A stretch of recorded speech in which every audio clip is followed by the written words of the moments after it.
একটি নৌকা বিশাল একটি সাগরে ভেসে চলে। কখনো যাত্রীদের বা কখনো বিশাল বস্তুকে নিজের সাথে বহন করে নিয়ে চলে, এক স্থান থেকে অন্য স্থানে পৌঁছে দেয়। এই নৌকা কখনো সাগরে আটকে পড়ে বা কখনো ডুবে যেতেও পারে, কিন্তু এই নৌকা তখন ডুবে যায় না যখন এর আশেপাশে অধিক মাত্রায় জল থাকে। এটা তখন ডুবে যায় যখন ও নিজের আশেপাশের থাকা জলকে নিজের ভেতরে প্রবেশ করতে দেয়। যখন আস্তে আস্তে এই জল প্রবেশ করতে থাকে, নৌকা ভারী হতে থাকে আর আস্তে আস্তে ডুবে যায়। এটা আমাদের কাছে একটা শিক্ষা।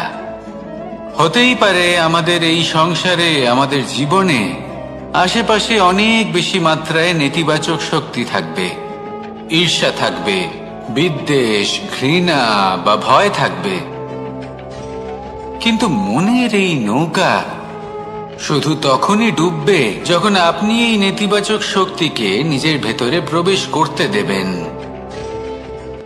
মনে রাখবেন, এই নেতিবাচক শক্তিকে কখনো নিজের মনে প্রবেশ করতে দেবেন না।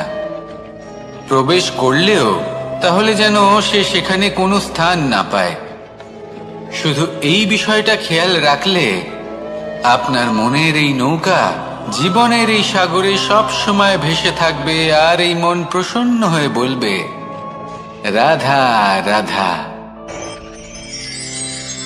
আপনারা সবাই একটা গাছের পাতাকে দেখুন। যতক্ষণ পর্যন্ত গাছের সাথে, মানে গাছের ডালের সাথে জুড়ে থাকে, সে সবুজ থাকে, বাতাসের সাথে সে নড়তে থাকে। যতক্ষণ পর্যন্ত ও সূর্য থেকে পাওয়া রশ্মির শক্তি গাছে পৌঁছে দেয়, ততক্ষণ ও ডালের সাথে যুক্ত থাকে। কিন্তু যখন সেই পাতা শুকিয়ে যায়, তখন তার কোনো গুরুত্ব থাকে না। সেই পাতা গাছের ডালে এবং বৃক্ষের কাছে বোঝা হয়ে থেকে যায়। এবং এমন এক সময় আসে যখন সেই ডালটি শুকনো সেই পাতাকে পরিত্যাগ করে। এটাই আমরা এই প্রকৃতিতে দেখি এবং এটাই হলো সত্য। আর এটাই আমাদের জীবনে খুব বড় একটা শিক্ষা। যদি আপনিও নিজের জীবনে নিজের আপনজনদের কাছে বোঝা স্বরূপ হয়ে দাঁড়ান, তাহলে তারা আপনাকে যতই ভালোবাসুক না কেন, ওনারা যদি নাও চান, তাহলেও এমন এক দিন আসবে যখন আপনার আপনজন আপনাকে পরিত্যাগ করবে। সেই জন্য সবসময় আত্মনির্ভর হয়ে ওঠার চেষ্টা করুন, নিরন্তর পরিশ্রম করতে থাকুন। কারোর ওপর বোঝা হয়ে থাকবেন না, বরং তার সাথে মিলে দায়িত্ব পালন করুন। এমনটা করবেন, তাহলে আপনার সম্মানও বজায় থাকবে এবং সম্পর্কের মধ্যে আপনার মূল্যও বজায় থাকবে। আসুন আর আমার সাথে ভালোবেসে বলুন, রাধা রাধা। চলেছে এই মন দুঃখে ভরে উঠবে, মনে প্রশ্ন আসতেই থাকে যার উত্তর আমরা পাই না, নিজেদের লক্ষ্য বুঝতেই পারি না। এইভাবেই আমাদের জীবনেও যদি এমন কিছু হয় যা অত্যন্ত দুঃখজনক, যদি এমন কোনো কঠিন অধ্যায় আপনার জীবনে আসে, থামবেন না। তা হলো আপনার জীবনের কাহিনীর একটি যন্ত্রণাদায়ক, দুঃখজনক অধ্যায় মাত্র। শেষ পর্যন্ত এই কাহিনীতে টিকে থাকুন, কর্ম করতে থাকুন। আপনি বুঝতে পেরে যাবেন যে এই কঠিন পরিস্থিতি আপনার জীবনে কেন এসেছিল। আপনি শিক্ষাও লাভ করবেন এবং লক্ষ্যও লাভ করবেন। আসুন আমার সাথে ভালোবেসে বলুন, রাধা রাধা। মুক্তোর এই মালা দেখতে কত সুন্দর হয়, তাই না? যিনি ধারণ করেন তাকেও এটা শীতলতা প্রদান করে, আর যে ব্যক্তি দেখে তার চোখও এই দৃশ্য দেখে শান্তি উপলব্ধি করে। কিন্তু ভাবুন, যদি এমন কিছু হয় যে সুতো দ্বারা এই মুক্তোর মালা তৈরি হয়েছে সেটা কেউ ছিঁড়ে দেয়, তাহলে এই মুক্তোর মালা ছিঁড়ে যাবে আর সমস্ত মুক্তো মাটিতে পড়ে যাবে, ছড়িয়ে পড়বে। তখন কি আমরা এটা ভাববো যে এটা তো মাটিতে পড়ে থাকা বস্তু, এটা আমি তুলব না?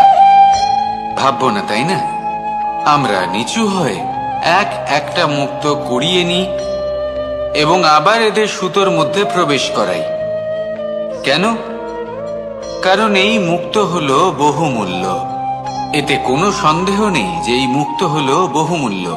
কিন্তু এর থেকেও অনেক বেশি বহুমূল্য হলো আমাদের জীবনে আমাদের সম্পর্ক, আমাদের বন্ধু বান্ধব। এই সম্পর্কেও কখনো কখনো বিবাদ হয়, মনোমালিন্য হয়, এগুলোও ছড়িয়ে যায়।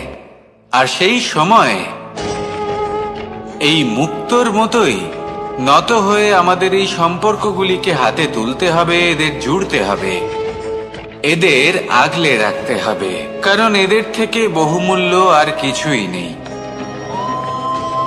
আর যদি এই কাজটা আপনি শিখে নিতে পারেন, তাহলে আপনার জীবনের এই সম্পর্ক, এই বন্ধুত্ব সবসময় আপনাকে বল প্রদান করবে, আনন্দ প্রদান করবে।